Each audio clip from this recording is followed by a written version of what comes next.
The only reason that China would invade Taiwan is if we provoke them to do it. China's doing something very smart. We've spent $8 trillion over the past 20 years on these forever wars, on bombing bridges, ports, schools, universities, hospitals. China, during that same period, has spent $8 trillion building roads, ports, schools, hospitals, etc. And as a result of that, China has a lot of friends around the world now, and we've got a lot of enemies.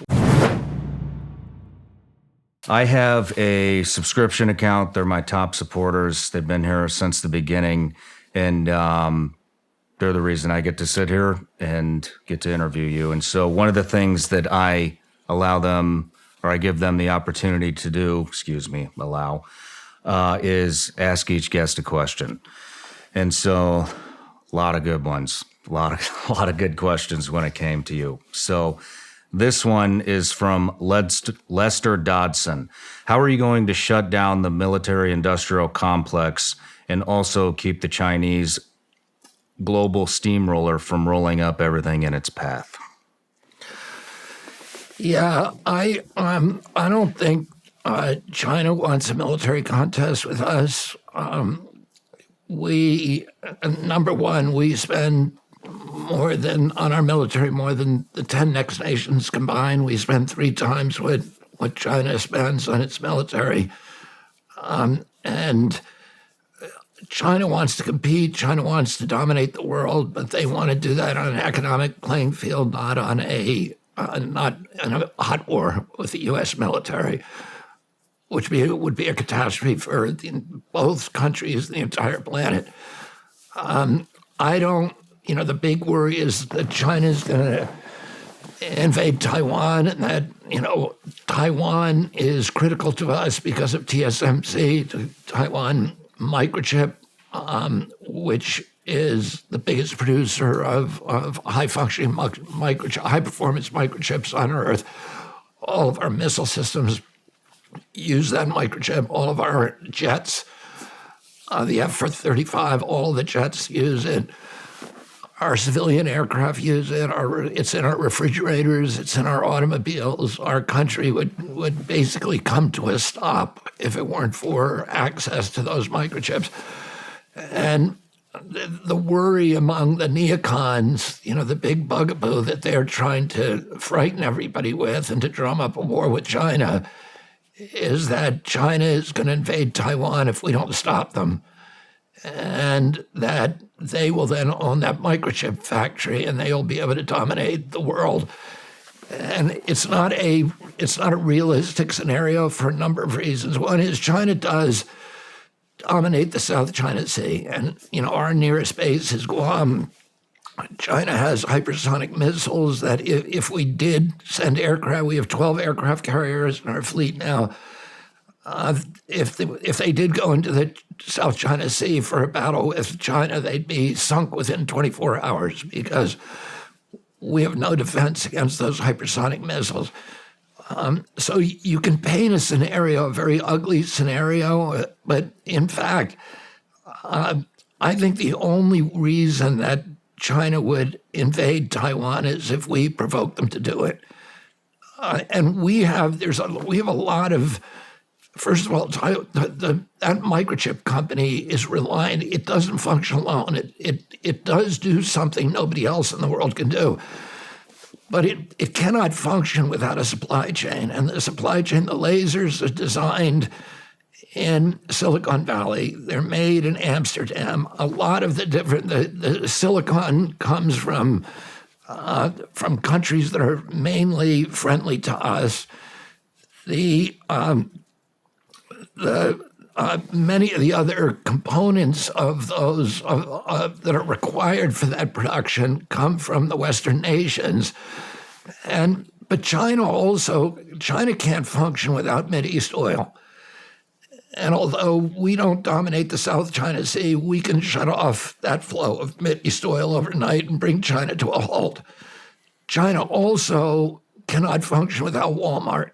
China is trying to grow a middle class, and without Walmart and the other Western customers. It can't do that. So China does not want a hot war with us. China's doing something very smart. We've spent $8 trillion over the past 20 years on wars, on these forever wars, on bombing bridges, ports, schools, universities, hospitals. China, during that same period, has spent $8 trillion building roads, ports, schools, hospitals, etc. And as a result of that, China has a lot of friends around the world now, and we've got a lot of enemies. China is the principal creditor in almost every nation in Latin America, and the same is true in Africa. People would rather deal with China than with us. They want leadership. They don't want bullying. And they feel, and that's something that our leaders in this country have forgotten. My uncle, President Kennedy, was asked by one of his two best friends, Ben Bradley, what do you want as the epitaph on your gravestone? And he said, he kept the peace. He said the principal job of a president of the United States was to keep the country out of war. My uncle was a war hero. He's the only president who won the Purple Heart. He was lost at sea after his PT boat was cut in two in a fog by a Japanese destroyer. And he rescued his crew, and I was awarded, numerous awards, including the Purple Heart. But he said, I don't want children in Africa and Asia and Latin America, when they hear the United States of America, to think of a man in a military uniform with a gun. I want them to think of a Peace Corps volunteer. I want them to think of the USAID program, which at that time was, legit. It was that's before it was taken over by the CIA. I want them to think of the Alliance for Progress. And these were programs he created to put America on the side of the poor around the world, to growing middle class, growing stable democracies around the world. And, as a result of those policies, and his commitment to keep the country out of war, which he never sent a combat troop abroad to die. There are more statues to John Kennedy, more universities named after him, more boulevards, more avenues in Africa, Latin America, and Asia than any other U.S. president, and probably more than all other presidents combined. And that was good foreign policy. That's the foreign policy we want. The militaristic, pugnacious, belligerent foreign policy that we have has not won us any friends. You look, we're seeing the growth of BRICS, right, which is because of the Ukraine war. We've pushed Russia into an alliance with China, which is the worst foreign policy outcome we could imagine. And we're seeing now the destruction of the U.S. dollar as the global reserve currency. You look at, what we did, about $3.6 trillion of that $8 trillion was spent in Iraq. Here's what we got for that money. Iraq is now worse off than when we found it. We killed more Iraqis than Saddam Hussein. Iraq is now a proxy of Iran. Iran owns Iraq. It owns Iraq's oil. It has now, if you put Iran and Iraq together, it's the largest producer of oil in the Mideast, largest Saudi Arabia. It basically, and it can dominate Saudi Arabia. The reason October 7th happened is because of our invasion of Iraq. Iraq was the bulwark against Iranian expansion in the region. And when we got rid of Iraq, there was nothing there to replace except for U.S. soldiers stationed at these outlandish places in Syria where they shouldn't be, where they're sitting ducks, and where we shouldn't be at all anyway, in the middle of a Shia and Sunni battle. Iraq itself is now this kind of incoherent, it's not a country anymore, it's just an incoherent battle between Shia and Sunni death squads. We created ISIS. We drove 4 million refugees up into Europe where they destabilized every democracy in Europe. Mm-hmm. One of the outcomes of that was Brexit. And that's what we got for $3.6 trillion. That was, that's what we got. And all of these wars, the same thing's going to happen with Ukraine. Ukraine's going to be a catastrophe for U.S. foreign policy. It's going to diminish our power. It makes us enemies. It diminishes our moral authority.